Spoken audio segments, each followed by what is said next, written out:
batata bamama bandeko lelo tokutana na bino lelo mpona émission na biso ya lelo toujours likambo ya mboka. Bon, lelo tokodébattre sur likambo ya Martin Fayulu oyo ake kosalie na bato ya FCC. Bon, toyebi te asalie bango na compte nini yake koyokana na bango tu toyebi ke no azalaka opposant mais toyebi komona opposant ake koyokana na bato ya FCC oyo bato baza kobundisa butu moi ke no bato wana baboma mboka bato wana badirige mboka pendant 18 ans basali eloko ata moko te. Mais tomoni lelo Martin Fayulu asali badéclaration na Théodore Ngoyi moto ya FCC pour destituer président de la République.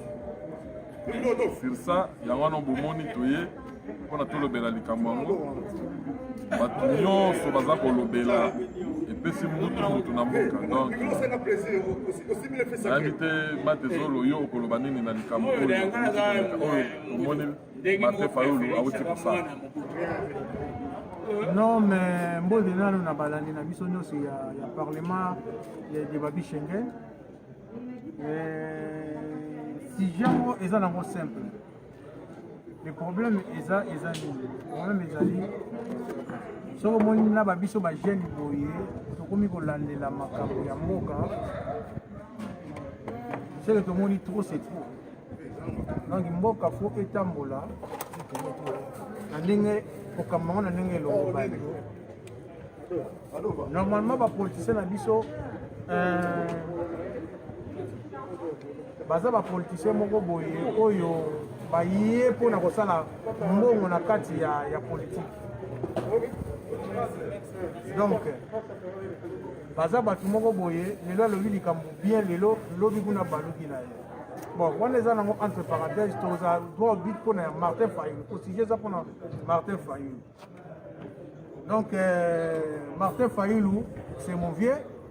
Oyo to na portara na ke. Pour azan de konangai. Donc, na portake na ke. Mais le problème ezali ezani. Bah, l'élection où de les cas, il y a alobaki vérité des urnes. Alors, vérité des urnes, parce que il y a élection. Kabila a pesi Kisekedi place na yé. Fallait y aller à la présidente, mais Kabila va coopérer na Kisekedi a pesi place na yé. Ça là qui en plein, si j'ai ça là qui a moins tout le temps comment on la vérité des urnes, vérité des urnes, vérité des urnes. Ah ça a raison na yé. Parce que Yemoura Moni y a gagné l'élection. Ça a raison, il y a droit à y a la sujet parce que à mon avis a gagné. Mais après Yemoura a eu pour changer les sous-sous. Alors on a les passé. Toti Kango et les passé. Total l'avenir il y a Congo. Et biso batu ba peuple to betaki maboko. Depuis vraiment de qu'on a biso à comprendre. Au lieu de zonga rasima, to avancer. Du coup, à comme il a dit ça, à Sali Obomonaga à Salaki va plein, comme d'habitude, comme tout le monde a dit ça, à Salaki va plein. C'est normal. Mais l'autre y est à quelque salana, mais c'est à Pépère de Ngoyi. Et ça, et l'autre mot, pourquoi c'est plein de parce que y a mon gars le bagi qui s'est dit, à quelque salana Kabila, oh, il va vous mettre pendant 18 ans. Du coup, il y a un ressource qui est na Kabila. Parce que dans la FCC, ça dit directement dans Kabila. Pour fonder un président de la justice, soit déjà à violer la loi. Alors, Martin Fayulu tient de regarder au salaire et l'eau courant. Ou soit, il sera fonder un président de la justice pour violer la loi. Il fallait azala yemoko. Fallait azala yemoko. Fallait pas. Pardon? Mais quand on parle de parlement, ça va fonder le parlement. Tu as la justice, non? Hein? Il y a des gens qui n'ont pas. Ah, donc il faut fonder Félix dans le parlement. comprendre. Donc pour que funda président na parlement. Combat de soucis. Voilà. Donc alors et l'autre biso zo comme ça, biso peuple, zo comme ça, biso parce que lobby alobaki Tshisekedi na kopesa ye loboko na ngai te boye parce que asangani loboko neza na makila ya mabe. Asangani na bato ba bomi ba peuple congolais. C'était ça non président. Hein président. C'était ça non? Du coup, les autres moni yimoko loboko na ye wana akepesa ngo sika bato bazana makila ya makongolais. Ba bomi ba. Au juste bozote ya peuple nini. Président Martin Fayulu ozote ya peuple nini. Donc ça dit, il y a pas comme na makila, Félix pas comme na makila. Donc bino balé pas comme na makila parce que boke sangana na batu oyo bazo soit disant parce que yo mo lobane ko lobango ke non. Loboko na ko pesa yembo te parce que ça na makila ya ba peuple congolais sangana na bato ba bonga peuple. Na kati yo te matezolo mais bango ye Martin Fayulu alobaki ke non il a gagné des élections parce que azalaki ko sikoyo opposition na ye ezalaki mpona nini Kabila alongwa na pouvoir. Kabila alongwe na pouvoir opposant mosusu moto azwi ndeko ne opposant. Ndenge nini ye aza akabande kobundisa su ndeko na ye opposant oyo bazalaki nini opposition oyo azwi pouvoir olie azala na nsima ya moninga na ye akomi kobundisa moninga na ye. Lelo diki tokomomona ye ye lisusu atourne na ye face akomi koloba non bifo badesoucie président ake koyoka na suna bato ya FCC ole bato ya FCC bango moko bakende kofunda na parlement bango moko bato ya FCC ale bango moko bakende kofunda na parlement maintenant bango baye ko baluka na nsima na ye mpo na nini ye nde aza opposant alors asala bamakambo ndenge wana yo komona ngo ndenge nini. Non mais d'ailleurs on a salué mon vieux l'honorable Mike Mukebai. On a salué dans la musique. Vraiment, à comment comprendre juste politique et les autres tambolés. Parce que Mike Mukeba est mon vieux que je salue. Azamutu il y a Lamuka. Katumbi, pour la vérité.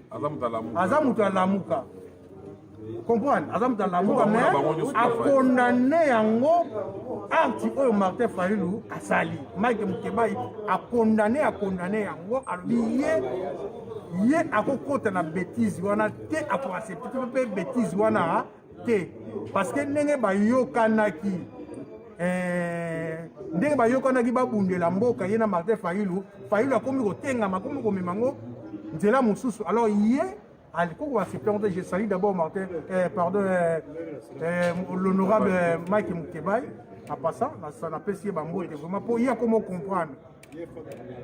Donc ça dit vraiment Martin Fayulu acte yo saliwana vraiment yeba ozoti na des peuples abima siko libanda pour peut-être siko kanda to bima libanda lokola wayambo lingara to bima libanda peuple donc Martin Fayulu ozotumbo la biso siko yo to bima libanda okobundisa ndeko na yo jamais si y a un problème to ranjango na ndaku et puis voilà mais acte yo sali faut to bima libanda.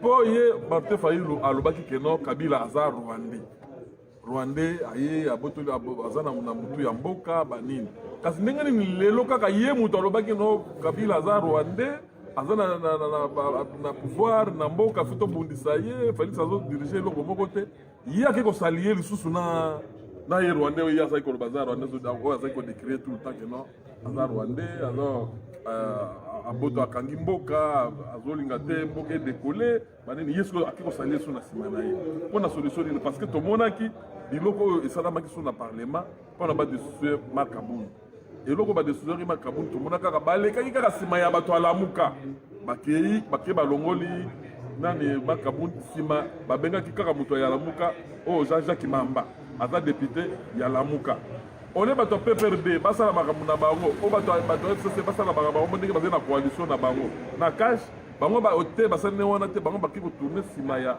bato alamuka bazi député ya lamuka Jean-Jacques Mamba na pala ba dessus Kabou to moni ba dessus Kabou mais to moni bazongeli suka le même problème na bazongeli sur lelo to moni Martin Fayulu président na bango ya lamuka ye mutazo linga suzo akumisa eloko wana pour to moni asala ba déclaration est-ce que ça normal? Est-ce que les politiciens sont bien en boka wana bazali za ba vrai politicien ba bato wana est-ce que baza pena ba politicien ya malonga pena ba politicien wana bapolitisien ndenge wana ifo to babenga na bango nyonso to ndenge nini yo omoni ndenge nini bapolitisien ya ndenge wana bazokosa peuple aya tomoni asali engombi peuple congolais alandi ye Martin Fayulu bakumisi ye bayambi ye tomoni baboke tu bazalaki nsima na ye basoutenir ye tomoni banani bakomanda eso bazalaki nsima na ye basoutenir ye à 100%. mwana mboka boyeboye babotoli ye pouvoir basoutenir ye awa mais lelo ya tourné bango susu mokongo est ce que eloko oyo asali wana tourné mpenza baboke ti mokongo asali est ce que asali mpenza soni te na bandeko na ye oyo bayambaki ye na poto awa yo koloba nini na likambo wana ngai eloko nakoloba mpona likambo wana ayokisi bandeko na ye soni oyo bayambaki ye na poto badiaspora parce que badiaspora batomboki balobi tolingi komona su politicien moko aya lisusu awa te parce que asopeli bango mai na makolo ayokisi bango soni donc bapeuple congolais nyonso to bazalaki nsima na ye ya Fayulu batomboki awa moye te yo koloba nini na likambo wana non mais eloko nga nakoloba na place wana ezali ke ye badéclaration oyo ye azosala wana est-ce que a consulté Moïse Katumbi, est-ce que a consulté Jean-Pierre Bemba, parce que jusque là Jean-Pierre Bemba silence, Moïse Katumbi silence. Alors ou bien Moïse Katumbi silence na bango les autres eloko moko te silence na bango ou bien Moïse Katumbi na Jean-Pierre Bemba batiki ye Martin Fayulu akende ko bimaka na média ye moko azwa les devant ou bien silence ya ba Martin Fayulu ya Jean-Pierre Bemba bazosepela te na makambo oyo Martin Fayulu akomi kosala ou bien Martin Fayulu basali yo pa Jean-Pierre Bemba na Moïse Katumbi tozongisana nsima Martin Fayulu oyebanaka te alors omoni ke yo mpe oza motema ya mabe oza pena na motema ya mabe pardon limbisanga ndeko na ngai Martin Fayulu nakoloba no boye nga aza peti na yo mais namoni koza na motema mabe parce que kaka yo moto opesaka voix na yo pas ya nani comment il s'appelle encore les messieurs là comment il s'appelle comment gouverneur et ancien gouverneur comment il s'appelle encore André Kimbuta Martin Fayulu yom pesa André Kimbuta voix pour André Kimbuta akomisa kisasa salite bomo izalaki yo kadi histoire tozobosa na histoire te lelo toza peuple moko boye eza so te peuple tozalaki tozolanda bajibe na 2000 na 2001 tolanda jibe na wera toza so peuple wana te alors histoire wana tobosana yango te yo topesa André Kimbuta pouvoir po akoma na niveau na po kisasa ekoma na niveau wana tobosani yango te donc oyo Martin Fayulu ozosala oza ndeko na ngai mokongo makambo ozosala yebaka sor nango ezoya sor nango ezoya po eza na nzela ezoya po eza lokolo ndike olamusi banini barosi mukendi olamusi Thérèse Kapangala olamusi Floribert Chebeya c'est-à-dire bakoti siko na nzoto na biso bakamwe na sapo po eloko ozosala eza trahison moko Martin Fayulu eza trahison moko vraiment napesi boketu na comprendre ce que boketu asilikaka pampa vraiment na comprendre sikoyo po babilo mosusu trop c'est trop.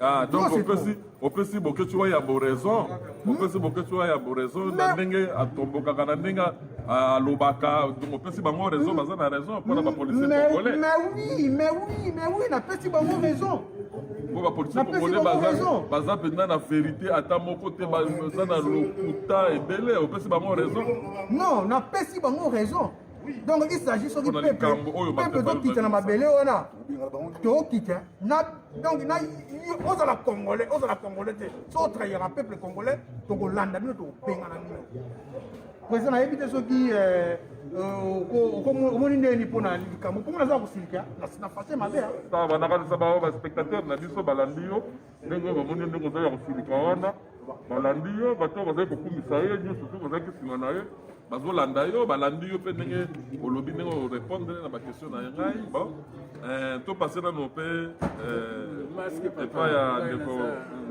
ya veweti ye akoyebisa biso oyo ye mpe amoni mpona likambo oyo Martin Fayulu asali nakanisa tokozongela osi meto pase nanu veweti ye osi présente nanu devant mpe spectateur na biso lelo baye kolanda biso tozali kaka na parlement matonge Bruxelles chez Babi de Schengen parlement oyo avec le président wa Kumpala ndenge toyebisaki bino mercredi samedi 18h biso toza bato ya reglo 18h kaka papa tobandi émission na biso nayoki ndeko na ngai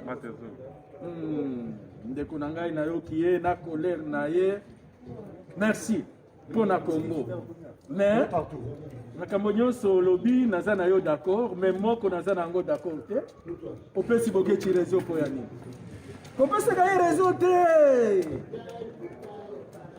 bango nde bayaki kokosa peuple diaspora ke Fayulu adanse lero wana ngai nayebisi bino Fayulu oyo ye te Félix a sauvé le Congo nakei na conférence ya Lamuka baye lisusu wana baye koswadisa ngai faci alongwa kuna boye na boye kaka Fayulu lelo bamoni ke parlement baparlementaire oyo ya président wa Kumpala ye toza na raison te aza clairvoyant te ye mpe azochange lelo azalaki Fayulu okulu lili bango nyonso wana esprit wana tozolinga yango te soki olobi a zala na a b bino na ntongo a na midi b na 15h c na poka batuni yo olobi nalobaki na ngai rien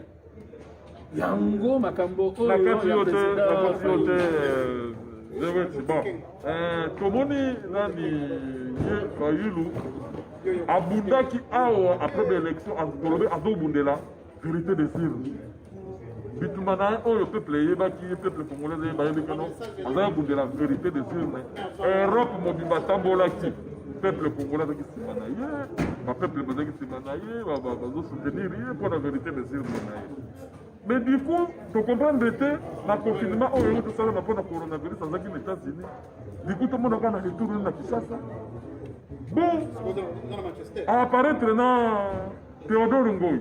Théodore Ngoyi, on a Azamukia FCC. Qui dit Théodore Ngoyi, c'est-à-dire Kabila. Théodore Ngoyi, Baza Penda, Bapilé, Kabila Penda. Mais, tout le monde a fait ça. Maintenant, Fayulu, il y a un opposant de la vérité de Sirne. Apparaître là, Théodore Ngoyi, il faut te destituer président Félix parce qu'il a violé la constitution. Donc il faut le parlement. Il y a un peuple qui a tomboka awa. Na oyo zai kolanda ye. Na oyo zai kolanda ye te baza ya kotomboka. Baye ko comprendre que non ba politicien congolais baza batolokuta. Baza batolokuta baza la vérité te. Baza la vérité te. Deux, bayeli na bango mbongo na politique. Donc il va courir na bango ne pona mbongo Kabila pesa bango mbongo. Akiko pesa na main forte pa ya Kabila. Yo lo ndenge ni pona ni. Ah mais akiko pesa main forte pa ya Kabila te. Akende ko bombe na Kabila. Il faut tout rectifier. Dans ngai naza tout à fait d'accord. Nande konabiso oya lobaki avant nga nazo compléter nde bino donc bino na ngai tozo loba liloba moko mais nazo kaka ko beta sete akende ko bondela Kabila parce que pour ya ko destituer président Félix Tshisekedi et kozala congrès donc ba sénateur na ba député ba kutani il faut kozala ya 3/4 majorité wana Kabila nde azana yango Fayulu azana ba député na parlement azana bango te azana eloko moko te na parlement donc pour destituer président Félix il faut concours ya ba député na ba sénateur ya moko ayebi. Donc, à quelque senga secours na ba député à Kabila. Pour ba député à Kabila, va voter destitution. Il faut passer à la réunion. Donc, à vendre la bango, peut-être à l'état déjà la Kingakati. avant même akosala mais tokosala likambo ndenge wana pamba te eza na bango en contact batraité déjà donc na minute oyo toloba te aleka déjà na kinga kati. Donc d'abord vérité des urnes ngai nalobaki na bango nde na bande koswana awa na diaspora Fayulu a gagné l'élection et je répète encore mutu moko azalaki na batémoin na babiro de vote nyonso te baélection na biso bato ya kocontrôle baélection eza 5 côtés eza batémoin. Il faut envoyer les témoins dans tous les bureaux de vote. Les témoins bazosenga mbongo, bango baza na mbongo ya kuta batémoin te. Fayulu azalaki na batémoin na bureau de vote nyonso te parce que bureau de batémoin nde bakozwa PV. PV wana soki eza na bureau de vote nyonso nde okende nango na cour constitutionnelle. Olobi na bureau oyo nazwaki 10 bapesi ngai 5. Oye na preuve. Basinga qui est preuve. Est-ce qu'il y a fait ça qui est encore? Avec la Bible. Ah, 5 ans. Ah, tout ça qui na 40. Na ba PV. Nani a présenté qui va PV. 5 ans il peut azo kosabat. 2006. Jean-Pierre Bemba a gagné. Basinga ba PV. Exact. 2011, Etienne Tshisekedi, Basingi ba PV, exacté. 2018, ba PV, exacté. Quand bango ba to seko na basango wana ka. Bot bango na nini kaka bango basango na ba déclaration ya mabe pona ba braser mboka etumbe ba balingi kaka ba zana vérité te ba basango. Non, c'est pas la bonne et puis peuple, c'est un peuple où il y a 2000, 2001, il y a Ouera, Najibé. Peuple, ils ont déjà éveillé. Ils ont éveillé. Maintenant, ceux qui vont destituer, président Félix Loko Basala qui n'a jamais marqué Kaboum, à supposer que va destituer. Alexis Tambwe Mwamba a cause du pouvoir. Boyo Kanga est bien. Félix, il y a un Fayulu te. Mais il y a Fayulu Tama Zota la Bademasa. On a un peu de monnaie de Fayulu, c'est la Kingakati, non? Fayulu Yagato, Kanapasa. Non, c'est-à-dire il y a un complot. État des droits et Zoya.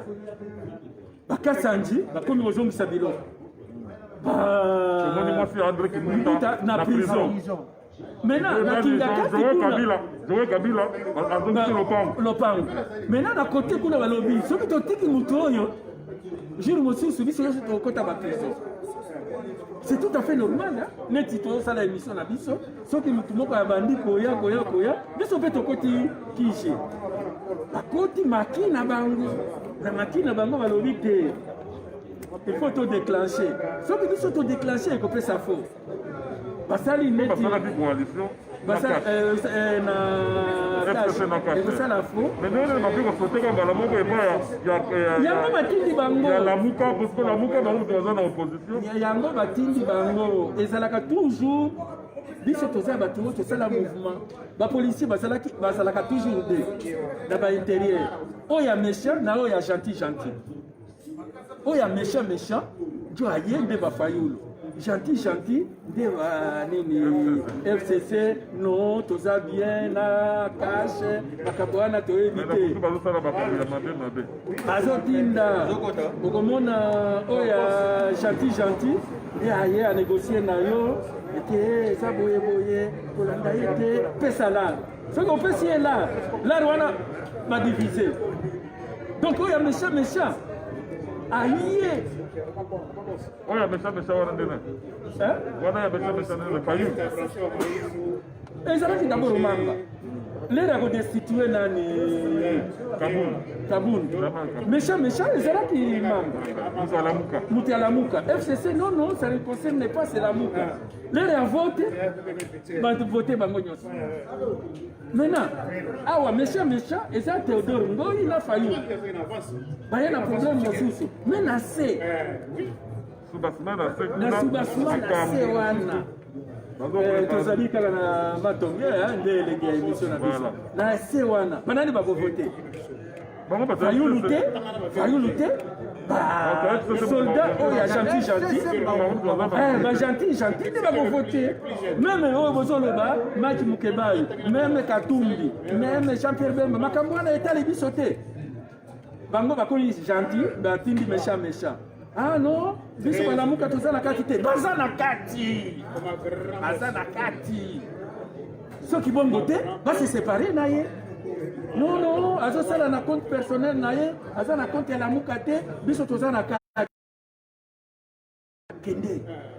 kende sikoyo wana bano bazosala mpona bazosala mpona na 2023 non balongola nano bazolia lisusu te eza question ya chopchop balingi bacreye crise na mboka ndenge mozito alobaki akopelisa mboka bakopelisa mboka donc balingi bacreye crise na mboka mpo bango baprofite alors oyo bango bino bozolinga bosala biso peuple déjà esitala esi tokomona makambo bosala donc toyebi kokoza bandoki tokomomona bino sikoyo donc soki bolingi bopelisa mboka wana biso peuple esi tomoni toyebi tokolanda nani tokokanga nani kolilo basuka ezalaka pa peuple soki peuple asiliki toyebi ke tokokanga ye bokanisa ti towa bazoka na bino te na bino boye towa bazoka na bino peuple yango badifise nde babandaki makambo ya tribalisme parce que pour le moment ndenge oyo moko olobi eza question ya chopchop moto aye kofrene bino bilanga na bino bozolia lisusu te nde Faci akangi moto nyonso akomi kobanga état de droit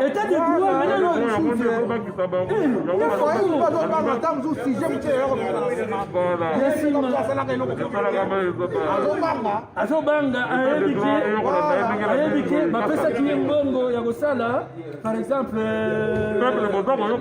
kotia électricité na Katende aliaki mbongo alobi na liri oyo tozokende ekokomela ngai maintenant qu'est-ce qu'il faut faire tokanga kaka mutu wana parce que mutu wana tozocomprendre ye te ocomprendre eloko eza wana alors soki peuple ezocomprendre te na kidiba na bapauvreté oyo toza na yango bon tokolanda bango mpe élection ekozala te parce que ceux qui va destituer président Félix selon constitution après c'est président à Sénat de Azoui place a commis président azana 3 mois à organiser l'élection.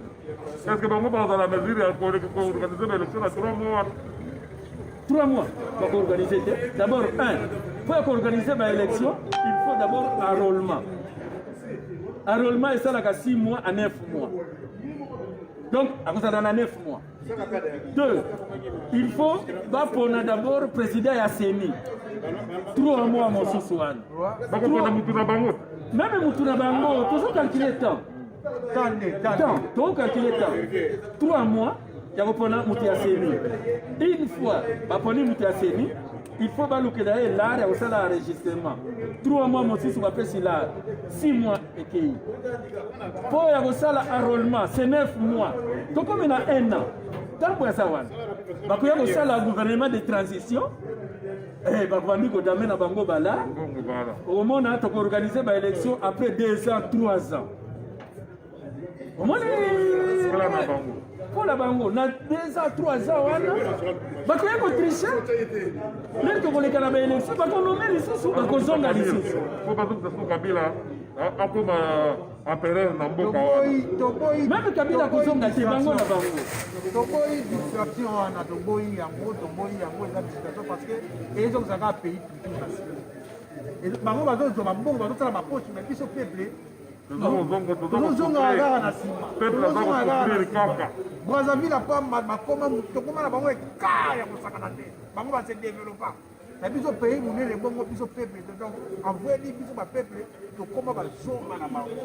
Non, pour le moment c'est le peuple d'abord bon wana tolere tokóma na lere ya basolution awa tozoloba donc sikoyo na surtout maso oyo basali wana parce que tomoni parlement ngo mpe bazala na vacance bakozonga kala mingi te dans 2 semaines oyo le 15 na c'est pour bazonga dans 2 semaines bazonga donc ye Martin Fayulu aza na mawa ya peuple wana te ye akoki kokana kaka major na ye pas major N eloko ezosala eza nde N na major na N comment Félix aleki wana il faut nga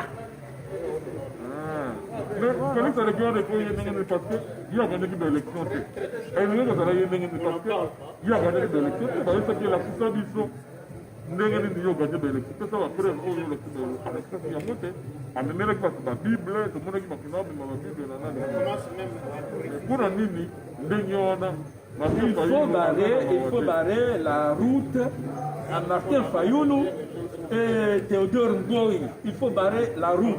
Priorité est ça wana te. Priorité est ça na est de la République démocratique du Congo. Bazo bomabatu, bayebisi biso comme Masisi Rutshuru ezaka barwande la conférence awa. Il faut pas expliquer biso. Martin Fayulu explique-nous, est-ce que Goma mabele ya Goma ezalaki ya barwande ou bien ezala ya biso biso na histoire toyebi yango te. Rutshuru Masisi eza ya barwande ou ya barwande te. Barwande bazosenga nationalité Fachi alobaki baza bandeko na biso bololier maintenant yebisa biso non,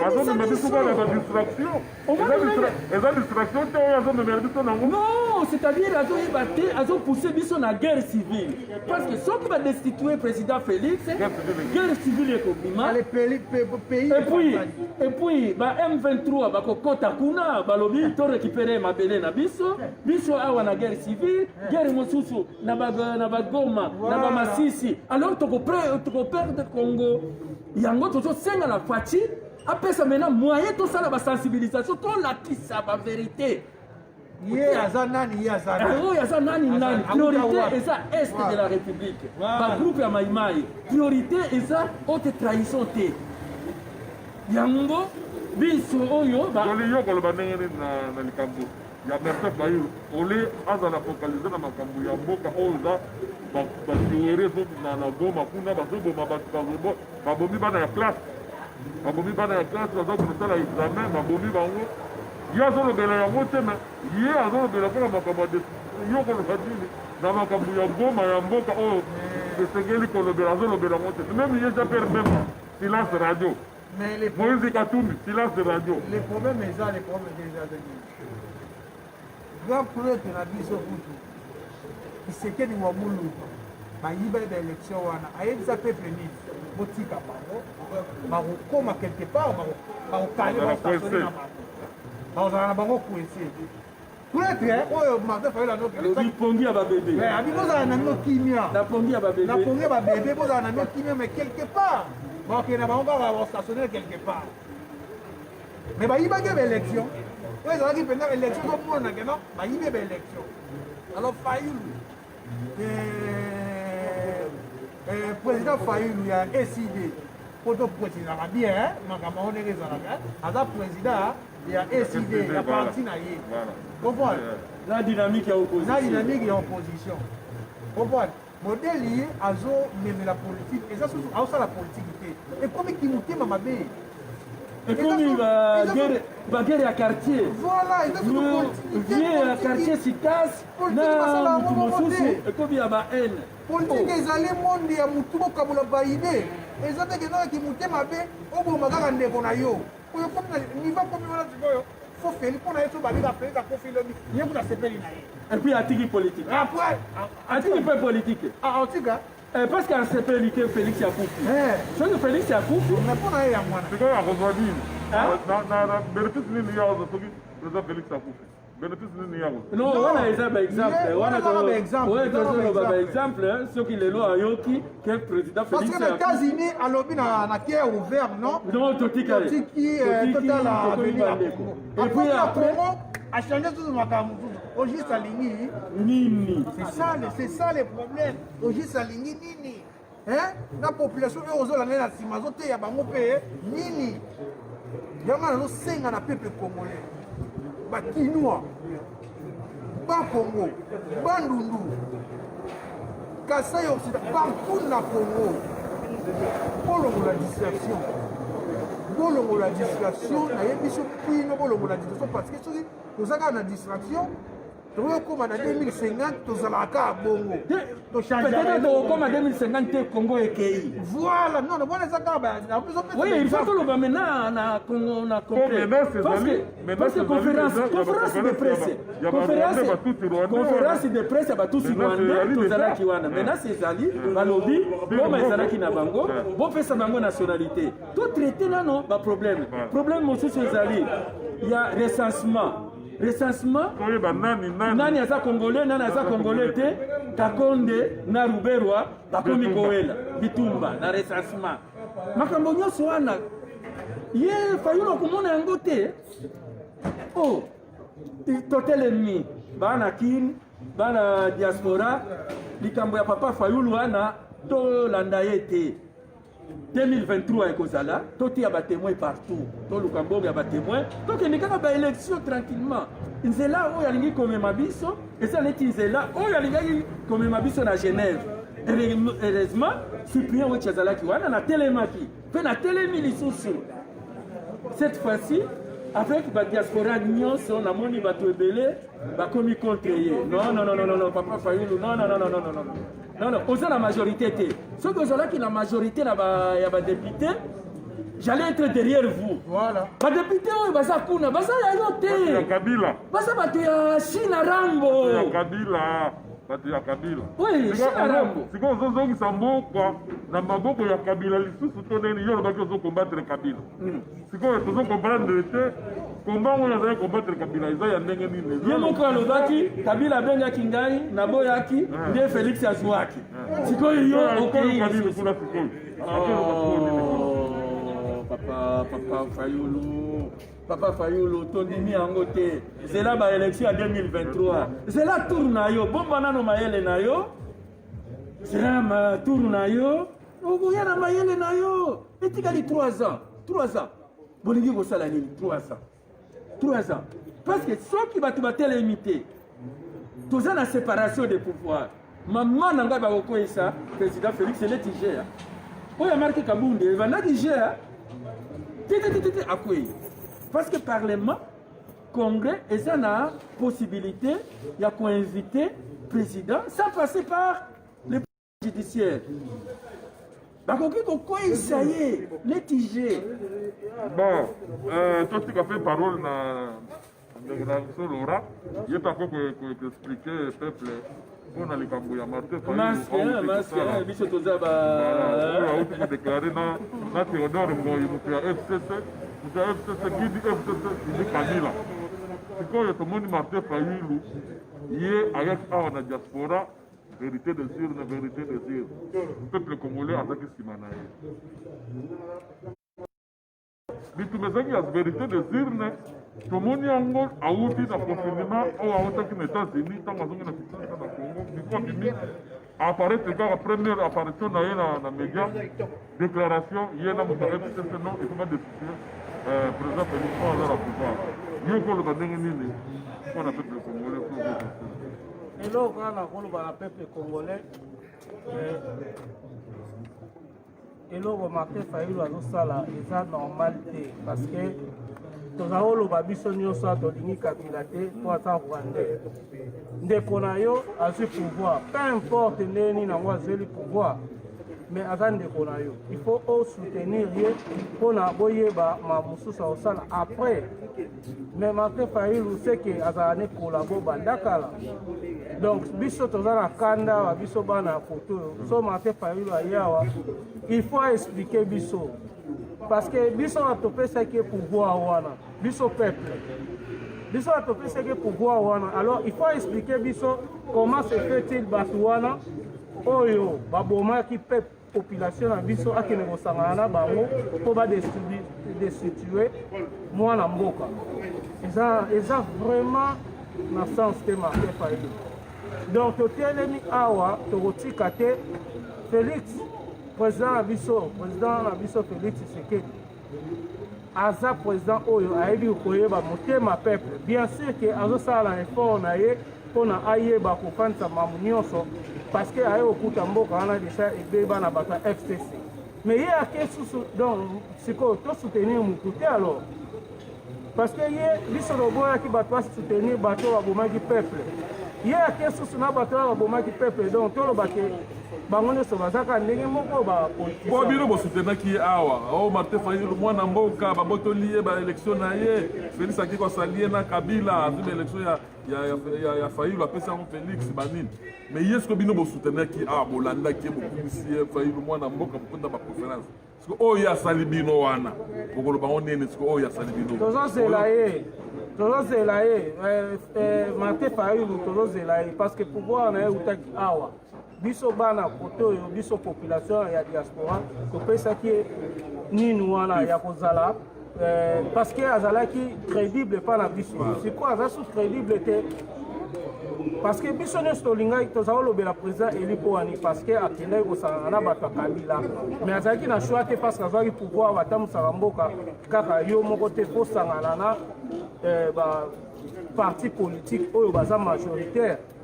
On a compris, mais il fallait s'en ndeko na ye Félix comme ça tout amsa mboka na ndenge sengeli oyo asali wana biso tolimbisaka yango te po biso totambola ba marche awa toyoka ba pasi mpona makambo wana donc tolobana biso kidi Kabila kidi na Martin Fayulu vraiment toza nango d'accord te yango na pesi yo parole président.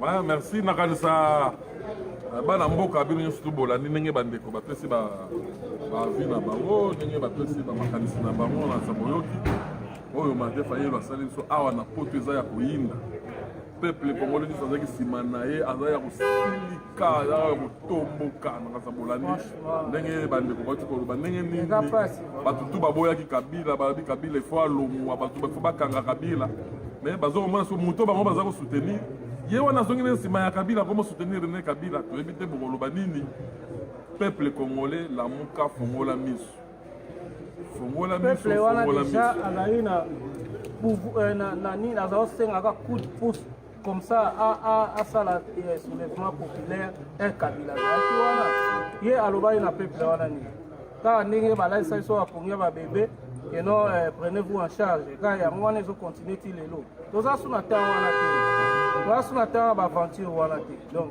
voilà biso Martin Fayulu tolingi suka biloko wana te donc ndenge eza wana toza na kani na kosakana te sikoyo toloba nini ndenge bino nyonso ti bokumisaki ye Fayulu awa ndenge bolandaki ye na nsima bokumisaki ye bopesaki ye main forte banini donc bapolitisien ya malonga na mboka wana bazali te bapolitisien ya malonga bazali te bapolitisien nyonso toloba kaka baza na bango bato ya majware bamiyibi balingi na bango mbongo baza na bango na susi ya peuple wana te yango biso tozosenga na président Félix asala remaniement ya bien azwa bajeune ebele basisi baklasse na bango bazalaka na misala te bakóma bamandian mpona nini parce que bapapa wana bakangama baplace wana ondie neti kaka bango bato basalela ekongo parce que bapapa wana déjà bayebi nde makambo efonctionnaka bajeune ifo baya na baide sika comme ça mboka etambola na ndenge esengeli mpo président Félix soki olobi na moto awumeli na politique akolanza maloba no kilo vraiment te malgré oza président ozokamba biso mais soki ozwi moto oyo akoti politique sika akozala toujours nsima na oyo ozoloba eza normal te Martin Fayulu eloko asali aya susu tozozela aya susu aya tokotone yango en face aya sikoyo soki aye bokolanda ye na nsima aya kaka tolakisa eloko oyo ezalaka na biso bana poto oyo aya kaka aya donc aye asolo na biso nde mosusu ake na Congo akesanga na bato ya FCC azalaka nde kokosa ne bato toloba ndenge Martin Fayulu azwaka na baélection te akosaka na ye bato ngeye nazosala na ye kaka badanse na ye ya pamba donc makambo azosaka na biso peuple bandeko tozalaka na kanda awa tozalaka na kanda kokanisa te biso awa na poto yaka oloba diapason yaka tozalaka na kanda poto eza kaka poto parce que makambo efanda makambo eza awa yango biso tolingaka ekóma na mboka na biso comme ça bato nyonso bazala calme tozala na kanda Martin Fayulu donc azodistraire biso bon Félix président na biso fo asangana na ye te yango kindoki yango bakisi na bino kosimbaka ezala ndeni tozala kanda mabe ya kosakana te bango nyonso kaka ba PV sikoyo élection ngo sikoyo mpona ni mpo PV koluka nawa koloba ma mosusu na kanda oyo basengaki bango ba PV balobaki oyo baganye basengi bango ba PV balakisaki ba PV te bon sikoyo bomoni ndenge peuple aza ya kosilika awa peuple mpenza aza ya kosilika na likambo oyo Martin Fayulu asali ndenge aki kosalie na Kabila aki kosenga bapardon epai ya Kabila aki kofukama epai ya Kabila donc toyebi te tokosuka wapi na peuple oyo toyebi te tokosuka wapi na bapolitike oyo toyebi te tokosuka wapi na bapoliticien oyo bapoliticien moko bazolakisa bango face na bango eza mpenza bifase baza mpenza na vérité te bapoliticien moko vraiment mawa trop toza komona meme na bapaster meme bapaster boyokani eza te oyo mboka ndenge nini eloba ndeko na biso Boketu meme bapaster baza na bitumba baza boyokani te toza komona nani Kizamina soki Kizamina na Soni Kafuta boyokani eza te toza komona oyo nani Kakeza nani bazoyokana te donc tozoyeba te tozokende wapi basango soi-disant Denis Lesi na Kizamina boyokani eza te Denis Lesi na Kizamina eza opesi mbwa aboyi donc tozoyeba te bato baprêtre yango baza bango nyonso mpe bali ya mbongo ya Kabila mais tomoni ye Denis Lesi alobi mpenza vérité alobi bazali kolia na bango mbongo mpona bakosa na bango peuple wana Denis Lesi alobi mpenza bavérité tozomona Denis Lesi alobi mpenza bavérité alobi non ozali kola biso kolia mbongo baopesa biso mbongo mpona nini to aveugle peuple mpona tokosaka ye tozwi peuple en otage Denis Lesi alobi tosali réunion ya 10 jours frais de transport chaque jour 1500 toza komona soki Kakeze soki Kizamina aza koloba nini ono ye aliaki mbongo te onga naliaki kaka 1200 non frais ya transport soki baye na réunion leti tosali boye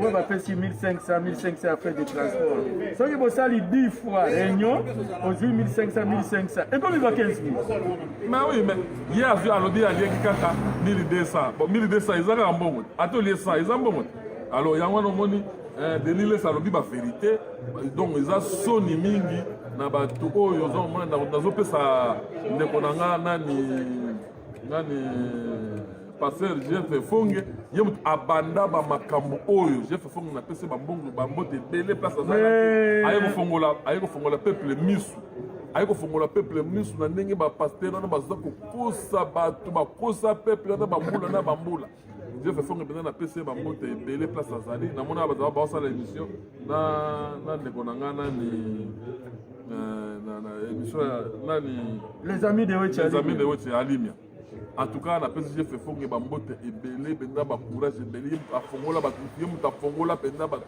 misu soki ye te mpenza na sa baeglise oyo elingaki kozwa bato en otage lisusu ti na poto bakimi na poto e na afrique baye ti na poto mpona kozwa biso na otage awa botala makambo Denis Lesi alobi donc eza mpenza ya solo bazwa mpenza bato en otage na basango ya baprêtre cardinal soni nini wana soni bino bomoni bino moko makambo ya bato ya seni bino bo bolandi yango alors lelo toza komona sikoyo nani Fayulu oyo bato tu bakumisaki oyo bato balandaki Fayulu soldat du peuple soldat du peuple soldat du peuple soldat du peuple yango soldat du peuple ya kokosa ndoko liaka no mbongo epai ya Kabila donc nayebi te leo tiyo koloba nini bato nyonso bakumisaki bango sauf ngai bato ya poto nyonso moto oyo aliaka mbongo ya Kabila nde ngai leki ya mama Sifa or ngai naliaka te bomoni awa Martin Fayulu asali bolobi nini oyo Martin Fayulu bapasere na bino balie mbongo bokosa te boloba vérité mpo na peuple oyo Martin Fayulu kosala d'abord po ya kosala conférence wana il fallait réunion na Kingakati frais ya transport ya Kingakati ezangaka te sikoyo bino bato nyonso leki ya mama Sifa Wetche leki ya mama Sifa kosala émission na balabala boy bon toza kuna te eloko oyo tolingi koyebisa bino maintenant il faut koyoka bato oyo bazoteya bato neti yo okomona lobi kuna alie mbongo oro ozolia mbongo te bato oyo bazolia mbongo bazotika bango kolanda makambo ya papa Fayulu te. Et pour cela, il faut campagne de sensibilisation. Na nde faute ya Fati wana. Tokobanda koloba kaka Fayulu Fati tozotika ye. Fati azo négliger communication. Soki azo négliger communication akokweya neti je. Omoni babiloko oyo bato bazoloba awa euti poto il faut ebanda kolekala Kinshasa ye na bato na ye oyo ya diaspora aza na communication te. Soki Fati azo négliger communication akokweya parce que complot oyo eza kuna eza policier oyo ya méchant na ya gentil méchant nde Fayulu na Ngoyi bazofinga ye gentil nde FCC toza na yo na coalition mais lelo bakokoma na parlement bakobalukela ye soki bakomi kaka na parlement wana baorepeteka ndenge moko esalami na jamai kabul ozala kaka répétition kaka epuis soki parlement azwi kaka vote na ye pouvoir judiciaire eza na droit ya koannule yango te. Il y a séparation des pouvoirs. Comme les lois, ceux qui jugent akangi mutu, parlement ekoloba eloko moko te, premier ministre akoloba eloko moko te. Ceux qui premier ministre a eu décision na ya bambongo, parlement ekoloba rien, justice ekoloba rien, sauf ceux qui baibi. Nde ba traduire, il y a séparation des pouvoirs. Ceux qui a négligé communication. Il y a qu'à expliquer peuple que makambo papa Fayulu azosala eza priorité te. Priorité eza na este. Koloba makambo ya este. Place bazoko bomba bandeko na biso. Tozowela nini na este. Babele eza na risque baboto na mabele. Balobi Goma Ruchuru. Ba européen awa basali likita awa ba européen bazosala mikolo nyonso to makita mikolo nyonso to mpona mabele wana kaka. Et puis il faut bayeba na 2023 la communauté internationale a commis déjà la candidat na ye. Ba photo nyonso ya Mukwege bozomona candidat na bango wana mundu nasalaka eloko na hasard te biso toza bato ya kati na Genève tolobaki Félix a sauvé le Congo lelo nayebisi bino communauté internationale aza na candidat na ye bino boza kaka kamere neti Sarkozy asalaki erreur na deska akangisi ye na mwasi oyo Fatuma soki nini Guinéen wana bakangi mutu ayaki kolongola ye na pouvoir eza descate eza Hollande donc bazo embrouiller Fati bazo mema ye na gauche bango baza na droite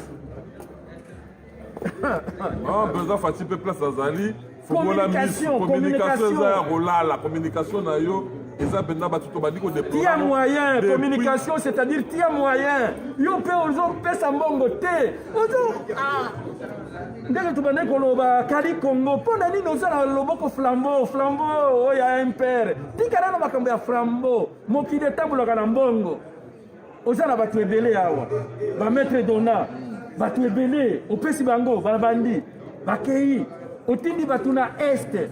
Bake bosala ba enquête kuna ba chef coutumier bakomi koloba otei batu mokili etakolaka na mbongo mais ye alingi kotambwisa mokili na militantisme wana eza très dangereux parce que makete ezosala ma président fongola mpe miso parce que bato balobeli yango dès le début depuis ebandeli communication na yo eza bien te communication eza bien te yo kaka ndenge bato peuple na yo eza koloba ndenge peuple na yo eza koloba landaka yango bongisa communication président bongisa communication sinon te tokoya kolela ndenge Sarkozy alelaka eloba vewe tokolela ndenge Sarkozy alelaka pouvoir bazotungisa kote mosusu motu mosusu aye kobimela kote mosusu donc voilà donc nayebi te tozana likambo mosusu non tolobi nyonso après tout biso toza baconseiller topesi conseil le dernier mot appartient au chef biso toza bato oyo tomonaka tolobi na Chilumba babengi bakamona kambo eza motu oyo amoni ake koloba.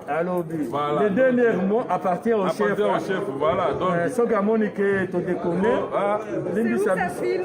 C'est là? Là, tu peux passer par là. Merci. Donc, bon, on est ambiance, c'est à Batongue, baza oleka, baza voilà. Donc, bon, président, dans le service de commis comme na suka, nous sommes ça la paix passe au moni, ba failli lo baza ba tozaki na ba en opposition, normalement fallait baza la simana yo, otolbaki ke mboka ezwami na ba paya. Mboka ba tozolela biko ba paya, siko oyo failli yo sali. Siko zo la zo mo paya to za mo na mboka. Il fallait Hollande pe sima ya mo na mboka. Malgré ma baisse à l'aki. Ça fait mon linga parce que on voit les gens dans mon sous-caté. Il fallait aller à 2023. Voilà. On s'est dit 2023. Voilà, donc.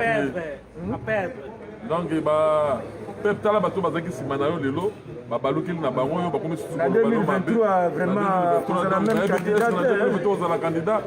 Yo Salito, Danilo Kambongo, Kabila, Opesayo, Oliana Yombo. Et ça m'a trop. Donc,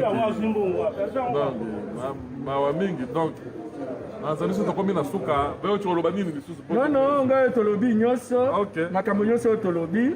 Il faut boyer ba eloko moko. Biso topesi na biso ndenge moko ya lobi tolobaka na biso. Le dernier mot appartient au chef. Allez, kolanda yango, tout comme akoki kolanda yango te. Mais pour le moment, Fati a besoin de communication. Au moins, makambo tozo ebisa bango, toza na ba film, oya ba élection.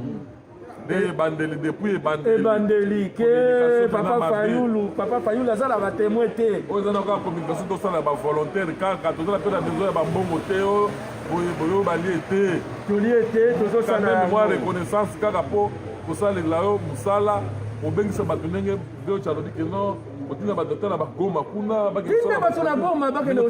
sango akendaki na Lubumbashi aye na ba rapport kaka ye moko wana barapport nyonso wana ekoki te il fallait que toza na 9 frontières il fallait kotinda na bajournaliste makambo oyo nalobaki yango kala tinda bato na este bajournaliste bakoyela yo information. Kaka entourage. Yo okomi bloqué le kiso kokuta na batute tozomona bandeko Elizere baza kolela bandeko Elizere nyonso tu otie bango pembeni donc eza quand même normalité il faut fongola misu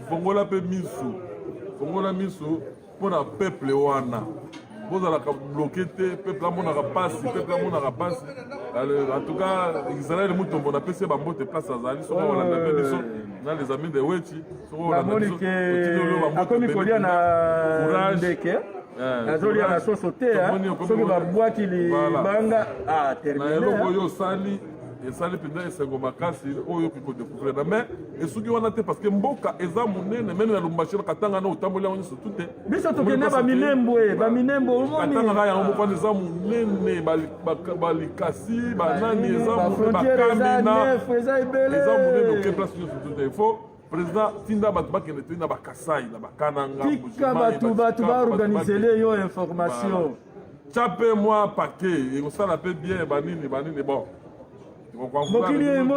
kwa vouloir mokili etambolaka na mbongo ya moyibi te mbongo ya travail ya mosala motu soki asali oremunere ye akoyela yo information mosala c'est-à-dire ofuteli ye billet hôtel na salaire na ye ayeli yo information ndenge tozali komona maréchal azali kosala mosala maréchal azalaki na misu partout maréchal biso ozoyeba na mike me tomonaki maréchal azali na misu partout yango moni maréchal asalaki tande eza na pouvoir eloko moko ekosalama na Tshikapa à la limite même na folie maréchal ayebi bainforme ye yo makambo ezoleka na ese ozoyeba te mpe ozoinforme te wana pouvoir wana mpenza eza ndenge non mikolo yo tokosofe yo ke mokili etambulaka tozala mpona jalelo te oyeli yo jalelo te parce que pouvoir apesa na moya lebela te defo ya Fati mokili etambulaka na mbongo ye azotambwisa mokili na militantisme tozala mpona jalelo te place mabe ezali tokoloba place mabe ezali tokodécrier parce que peuple aza kosouffrir peuple azo kosouffrir toza komona peuple azo Et puis aza na mai te bato oyo bazolia mbongo ya Kabila bazofanda na pembeni biso tozolia na mbongo ya Kabila bazolakisa biso bamilitaire bazokende kobunda bozo kofuta bango te bapolisier boza kofuta bango te nini boza kopesa eza mpona bapolisier bayiba non il faut bakoyiba nani bakoyibaka peuple bajournaliste na front bakende kozwa interview ya basoldat soki bazoezwa mbongo na bango comme ça oza na information ya source oza komona soda azozwa mbongo te parce que tozomona soda azongi na bitumba soda aza blessé banéglige ye soda aza néglige akomi kosenga mbongo na boulevard na Kinshasa eza soni même era maréchal tokala komona biso soki bana mike na école primaire tozomona bamilitaire bauti na guerre ya 80 jours na shaba jambo komona